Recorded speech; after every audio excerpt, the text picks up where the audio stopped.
నమస్కారం అందరికీ. అకల్కోట్ శివపురి నుంచి విశ్వ కళ్యాణం కోసం అగ్నిహోత్ర విధానం తెలియజేయడానికి విశ్వ ఫౌండేషన్ వాలంటీర్స్ గంప సుధాకర్ గారు, వరది అంజప్ప గారు మన గృహానికి వచ్చేశారు. ఇప్పుడు అగ్నిహోత్రం ఎలా చేయాలో తెలుసుకుందాం. స్కిప్ చేయకుండా ఈ వీడియోని లాస్ట్ వరకు చూడండి. నమస్తే అన్నగారు. నమస్తే అండి. అగ్నిహోత్ర విధానం చేయడానికి ఏమేం సామాగ్రి వాడాలో చెప్పండి. సరేనండి. అగ్నిహోత్రం చేయడానికి కావాల్సిన సామాగ్రి, మొదటిది టైమింగ్, సూర్యోదయం సూర్యాస్తమయం టైమింగ్ తెలుసుకోవాలి.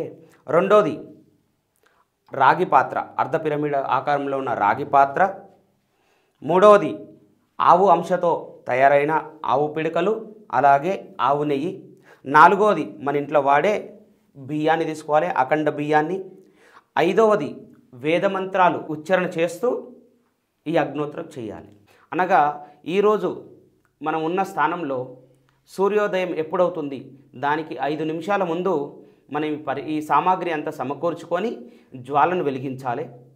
జ్వాలను వెలిగించిన తర్వాత మన చిటికెడు బియ్యం ఇలా తీసుకొని 2 చుక్కల నేతిని తీసుకొని 2 భాగాలుగా మంచిగా కలిపి 2 భాగాలుగా చేయాలి.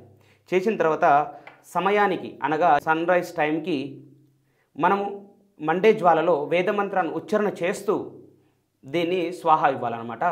ఆ మంత్ర ఉచ్చారణ ఏందనేది ఒకసారి చెప్తాను. సూర్యోదయం టయానికి మొదటి భాగాన్ని వేదమంత్ర ఉచ్చారణ చేస్తూ అనగా మొదటి భాగాన్ని తీసుకొని సూర్యాయ స్వాహ సూర్యాయ ఇదం నమః. రెండో భాగాన్ని తీసుకొని వేదమంత్ర ఉచ్చారణ అనగా ప్రజాపతయే స్వాహ ప్రజాపతయే ఇదం నమః. ఇలా సూర్యోదయం టైంకి మనం అగ్నిహోత్ర ఆచరణ ఈ విధంగా చేయాలి. అలాగే సన్సెట్ టైంకి అంటే సూర్యాస్తం టైంకి కూడా మనం ఉదయాన్నే ఎలా సమకూర్చామో అలాగే 5 నిమిషాల ముందు మనం జ్వాలను వెలిగించి అలాగే 2 భాగాలుగా ఉన్న ఏదైతే మనం చేసుకున్నామో దాన్ని 2 భాగాలు ఉన్న దాన్ని సాయంత్రం కాలంలో ఒక మంత్రం వేరుగా ఉంటుంది, దాన్ని కూడా మనం ఉచ్చరిస్తూ దీనిలో చేయాలన్నమాట. మొదటి భాగాన్ని తీసుకొని సాయంత్రం టైంలో అగ్నయే స్వాహ అగ్నయే ఇదం నమః. రెండో భాగం ప్రజాపతయే స్వాహ ప్రజాపతయే ఇదం నమః. ఇలా ప్రతిరోజు మార్నింగ్ ఈవినింగ్ చేయడం ద్వారా దీని నుంచి వెలువడే వాయువు ఏదైతే ఉందో మన ఆరోగ్యాన్ని అలాగే మనం నివసిస్తున్న వాతావరణాన్ని శుద్ధి చేయడం జరుగుతుందన్నమాట. దీని ప్రయోజనాల విషయానికి వస్తే గనక గృహంలో జరుగుతుందో ఆ గృహంలో ఆరోగ్యం ఉంటుంది, ఐశ్వర్యం ఉంటుంది, అభివృద్ధి కూడా ఉంటుంది. దీని నుంచి వెలువడే వాయువు ఏదైతే ఉందో మనం పీల్చుకోవడం ద్వారా మనలో ఉన్న ఆర్గన్స్ ఏదైతే ఉన్నాయో అవి మనకు ఆరోగ్యవంతంగా తయారవుతాయి అన్నమాట.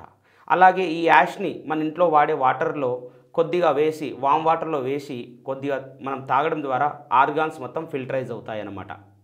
అలాగే ఈ అగ్నిహోత్ర చేసే గృహంలో చిన్నపిల్లలకు ఏకాగ్రత పెరుగుద్ది, అలాగే ఆలోచన విధానం కూడా చేంజ్ అవుతుంది. దీని ద్వారా వ్యవసాయ భూమిలో యాష్ వేయడం ద్వారా వ్యవసాయ భూమి కూడా సారవంతం పెరుగుతుందన్నమాట. ఈ అగ్నిహోత్రం మార్నింగ్ చేసింది ఏదైతే ఉందో అది మనకు సాయంత్రం దాకా దీని నుంచి వెలువడే వాయువు నుండి మనకు ఒక కవచంలాగా ఒక లేయర్ ఏర్పడి మనకు ఎటువంటి హాని కలిగించకుండా చూస్తుంది. ఈవినింగ్ చేసింది మార్నింగ్ వరకు అలాగ ఒక కవచం ఏర్పడుతుంది.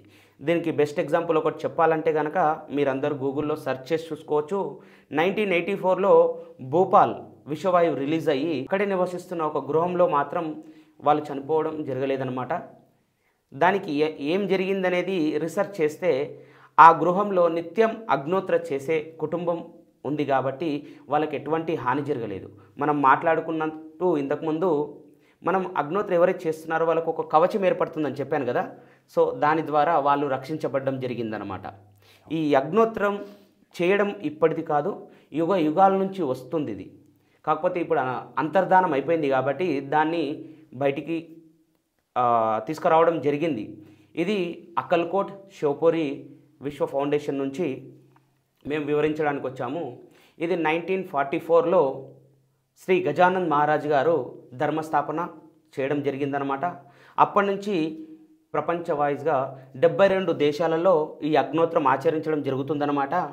మన భారతదేశం ఒకటి తప్ప మిగతా 71 దేశాలు వేరే రిలీజియన్ ఉంటున్నారు, కానీ ఈ అగ్నోత్ర ఆచరించడం జరుగుతుంది.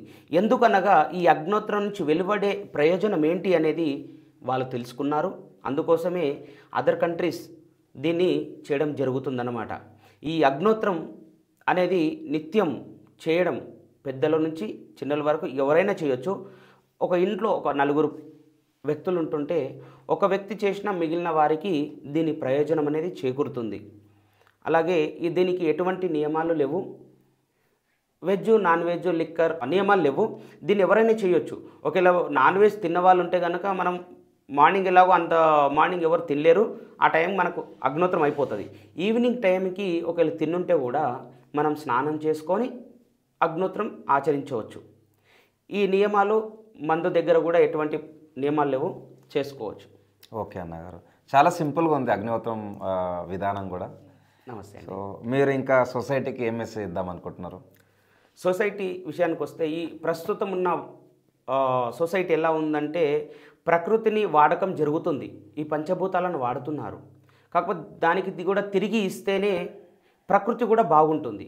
మనం ఒక ఎగ్జాంపుల్కి వెళ్తే ఒక 3 సంవత్సరాలు వెనక్కి వెళ్తే కనుక ప్రకృతి విజృంభణ జరిగి తాటికి మనం తట్టుకోలేకపోయాం. అనగా కరోనా, ఇంట్లో నుంచి బయటికి వస్తే మీ ప్రాణానికి హాని అని ప్రకృతి హెచ్చరిక జరిగింది. ఎందుకనగా మనం ప్రకృతి నుంచి తీసుకోవడం తప్ప ఇవ్వడం జరగట్లేదు. అందుకోసమే 3 సంవత్సరాల క్రితం ప్రకృతి కూడా హెచ్చరిక జరిగింది. ఈ అగ్నోత్ర చేయడం ద్వారా ప్రకృతిని కూడా మనం కాపాడుకోవడం జరుగుతుంది. ఎలా అంటే ఏదైనా ఇవ్వడం తీసుకోవడం ఉంటేనే అంత బాగుంటుంది. ఇప్పుడున్న సొసైటీ ఏంటంటే తీసుకోవడం ఒకటి, నేర్చుకోవడం జరిగింది. సొసైటీకి ఏమి ఇస్తున్నాం అనేది ఎవరు ఆలోచించట్లేరు. ఈ అగ్నోత్ర చేయడం ద్వారా మనం ఉంటున్న ఏరియా ఏదైతే ఉందో నలుగురికి ఉపయోగపడుతుంది ఇది. ఓకే అన్న, చాలా బాగుందన్న. నేను కూడా ఈ రోజు నుంచి ఈ అగ్నిహోత్ర విధానం డైలీ చేస్తాను. నా వల్ల ఎంతైతే అంత మా ఫ్రెండ్స్కి, రిలేటివ్స్కి అందరికీ స్ప్రెడ్ చేయడానికి నా ప్రయత్నం నేను చేస్తానన్న. సరేనండి, దీన్ని ఎవరైతే చూస్తున్నారో మీరు కూడా నలుగురికి ఈ అగ్నోత్రం గురించి వివరించి ఈ లోక కళ్యాణంలో మీ భాగస్వామ్యం కావాలని మా యొక్క మనవి. నమస్కారం. నమస్తే అండి. నమస్తే అన్న.